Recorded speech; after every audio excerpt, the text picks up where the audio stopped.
Holy Week to, imbis na may camping, ito ako mag-aayos ng motor. 2 weeks kasi before Holy Week ay meron na tong problema. Nasira kasi yung fuel pump nito at ECU kaya napapalit tayo. Tapos lately ko lang nalaman nung kinabitan ko ng kickstart ay naglo-loss compression na pala siya kaya pala hard starting siya. Since Holy Week nga to, wala yung mga mekaniko na gumagawa ng motor natin kaya napag-isipan ko na ako na lang gumawa. Gusto ko rin kasi matutunan magbaba ng makina. Nakapag-refresh naman na tayo before ng TMX 125 na makina. Kaya why not, subukan naman natin dito sa sariling unit natin na lagi natin ginagamit. Nabaklas na natin yung cover ng head. Ito na siya at yun. As you can see guys, malinis naman siya. But ayun nga, yung problema, lost com siya. Ngayong Holy Week, ito yung gagawin natin kasi wala tayong gala, di tayo makagala. Nag-i-start to pero ang hirap, hard starting siya. So nakapag-decision na ako na ayun, biyakin na lang to. At magpalit ng block at saka ng valve seal at kung ano pa yung pwedeng palitan. Pero sa block set meron na tayo kompleto. Pero nag-iisip pa ako kung papalitan ko kasi hindi naman dun yung problema. So yun, biyakin na natin to. First time natin magbiyak ng MXI. Sa TMX natin nakapagbiyak na tayo. Pero ito, medyo nag-aalangan ako. Pero yun, paano tayo matututo kung hindi natin bibiyakin. Kaya yan, sinisilip ko isa-isa kung ano ba yung mga babaklasin ko. Bahala na. So dito may washer, may o-ring dito. Tara.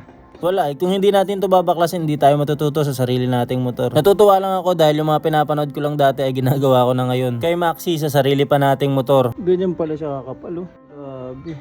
Pala naglo-loscom. Sa piston hindi naman masyado, yan, saks lang. Pero dito talaga sa valves natin ang makapal.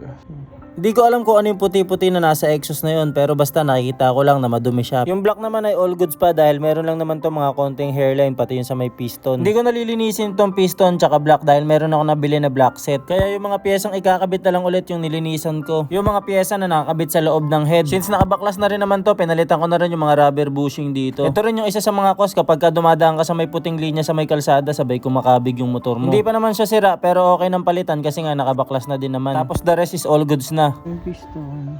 Nakabit ko na yung piston guys at yan, ang dumi ng aking kamay. Pero all goods na yan. Ito yung luma oh. Wala na yun dyan. Tapos yung black, mamaya. Pero ayun na yung head. Tapos kabit na natin dito. Pagpukusan ko muna. Yung bulbs ay in-install na natin at pinahasa natin sa kasama natin kay Isaac. May TikTok din yan. Gumagawa din yan ng motor doon. Check nyo na lang Isaac TV. Tapos ako naman sa kabilang banda, kinabit ko na yung black para naman dire-diretso yung gawa namin. Okay na mga boss, naisalpa ko na yung black.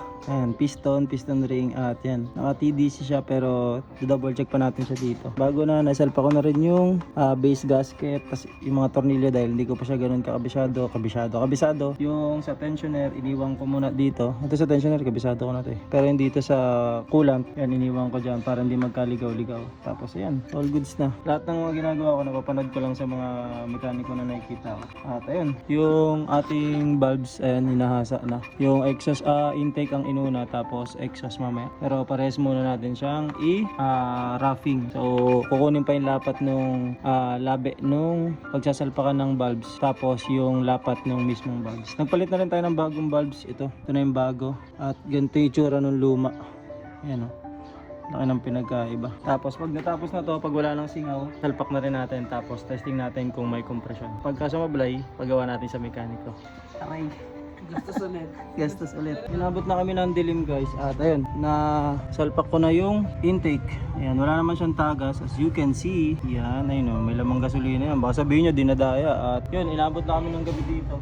Tapos next na namin yung exhaust, pero hindi ako maasang mabuo ko to. Mabubuo ko yung makina pero hindi ko masasal. Bubuoyin ko yung makina ngayong gabi. Pero ayun, ang goal ko next is exhaust. Hasain natin, then pak, boom. Yun.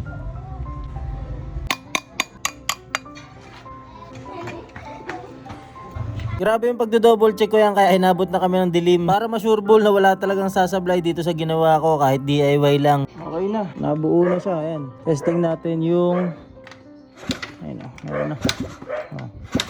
All goods na. Lahat ng wirings na ikabit na unless yung nando sa may chassis. Pero goods na yan. Pero the rest yun. Ito mga to. Na yung kaduktong na yung harness. Yan mga yan. Kakabit na namin yung harness dito sa katawan. And then let's go. Agad, busog. Ayun o. Ayun siya no. Sinalpak na namin ni Kuya Kim to dahil maya aalis na rin siya at wala na akong katulong magbuhat nito para may salpak sa makina yung chassis. Kaya kinabukasan ko na rin to itinuloy. Okay na, nabuo na natin. Testing na natin, start. Check engine.